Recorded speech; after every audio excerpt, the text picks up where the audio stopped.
भगवान बड़े भय धीरे धीरे भगवान को एक दिन प्रातः काल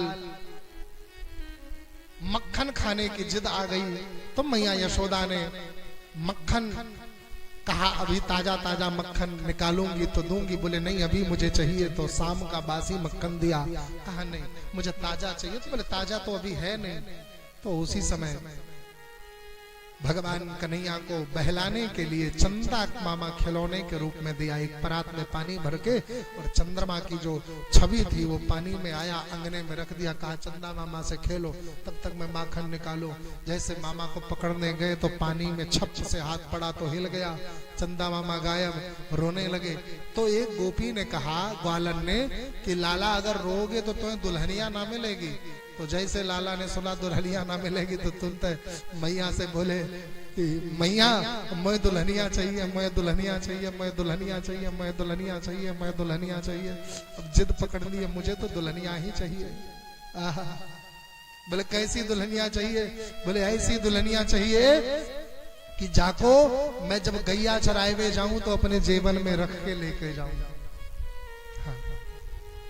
तो एक ग्वालन गई और वाने एक कपड़े को लपेटा और लपेट कर उसमें घूंघट निकाल दिया और फिर कमर पर उस एक धागा बांध कर ला कर दे दी। बोले ले दुल्हनिया तेरी। अब भगवान दुल्हनिया लेकर मगन हो गए। तो मैया यशोदा उनको गोद में लेकर खेलने लगी। और जैसे ही याद आया कि दूध रखा है गर्म करने को, तो दूध उतारने के लिए लाला को छोड़कर चली गई। तो भगवान ने माखन जो निकला था वो माखन जो बंदर खिड़की के पास जंगले के पास लगे थे वहां उनको खिलाने लगे अपने हाथन पे। बड़ी सेवा करी है तुमने हमारी रामावतार में। तो उनको अपने हाथन पे माखन पवाए और बड़ी देर से मैया नहीं आई। तो उन्होंने सोचा कुछ जोर की आवाज होगी तब मैया आवेंगी। तो एक पत्थर उठाए और उसी मटके पर जिससे मक्खन निकाल रही थी जिसमें से उसी मटके पर दे मारे। अब धड़ाम से हुआ तो मैया दौड़ करके आई। अब यहाँ कन्हैया रोने लगे। रोए कैसे, क्या बोल रहे हैं? बोले मटका कैसे फूटा? भगवान बोले बंदरों ने फोड़ा। बोले कैसे फोड़ा? बोले पत्थर फेंका। बोले कौन सा? बोले ये पत्थर। अब मैया ने सुना जैसे मुंह से कि ये पत्थर फेंका तो मैया सोचने लगी, बताओ ये मुझे आज उल्लू बना रहे हैं। इस जंगले में जाली लगी हुई है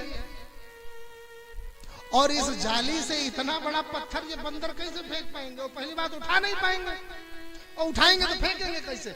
ये इन्होंने फोड़ा है और अगर आज इनको मैंने दंड नहीं दिया तो इनकी आदत बिगड़ जाएगी। तो मैया यशोदा ने एक चांदी की छड़ी लेकर के भगवान कृष्ण को बांधने चली। भगवान भगे हैं, भगवान को पकड़ने चली है, पकड़ नहीं पाती हैं। अंत में जब थक गई तो रोने लगी, आंसू बहा करके लाला की ओर गोद फैलाती है। तो भगवान उनकी गोद में आकर बैठ गए। तो मैया यशोदा ने उनको बांध दिया ओखल से और बांध करके अपना कार्य करने लगी। तो कुबेर के दो पुत्र थे, यमल अर्जुन। इनको एक ऋषि ने श्राप दे दिया था कि तुम सब जड़वत हो जाओ, यानी वृक्ष बन जाओ। किसी महात्मा का इन्होंने अपमान कर दिया, उनको शीश नहीं झुकाया और इनको प्रणाम ना करना पड़े इसलिए ये सब जड़वत हो गए। तो महात्मा ने श्राप दे दिया कि तुम ऐसे ही रहो। तो जब क्षमा मांगने लगे तो महात्मा द्रवित, तो उन्होंने कहा कि जब भगवान का कृष्णावतार होगा तो अपनी कोहनी से वो तुम्हारा उद्धार करेंगे। ओखली को खींचते खींचते गए और दोनों पेड़ के बीच से उस पार गए और अपने दोनों कोहनी से जोर से धक्का दिया। दोनों पेड़ गिर गए और गिर करके आकाश में प्रार्थना करते हुए प्रणाम करते हुए उड़ करके गए। नंद बाबा ने देखा दो पुरुष उड़ रहे हैं आकाश में, दौड़ करके महल में आए, देखे कन्हैया ओखल से बंधे हैं और रो रहे हैं। यहाँ पर दो पेड़ थे, वो पेड़ नहीं है, मतलब ये दोनों कोई मायावी पुरुष थे। इसका मतलब अब कृष्ण के ऊपर बड़ा संकट है, कृष्ण को यहाँ से कहीं ले चलना पड़ेगा।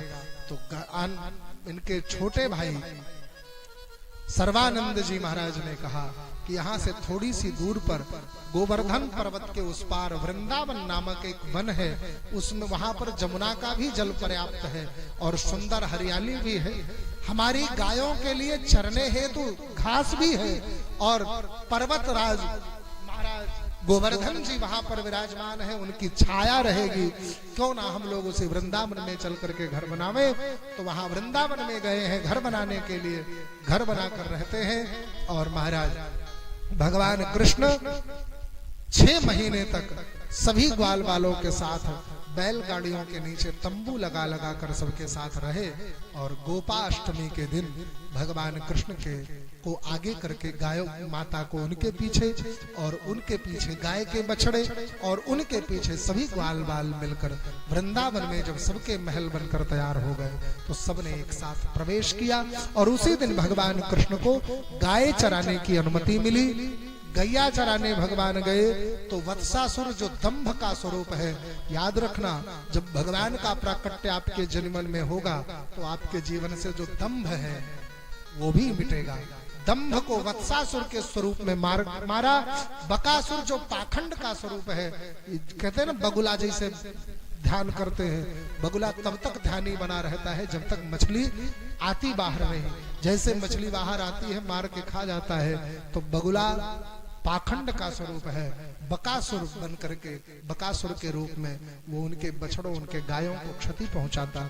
अघासुर जो पाप का स्वरूप है, धोखे का स्वरूप है, उसके मुख में सारे ग्वाल बाल चले गए। अजगर के रूप में वो आया और अपना मुंह खूब बड़ा सा खोल करके बैठ गया वृंदावन में। सभी ग्वाल बालों को लगा ये कोई नई गुफा मिल गई है, उसी गुफा में घुस गए तो उसने मुंह बंद कर लिया। तो मधुमंगल की लाठी तोड़कर उसकी लाठी से उस अघासुर के सिर को फाड़कर सबको बाहर निकाले और अघासुर का वध किया।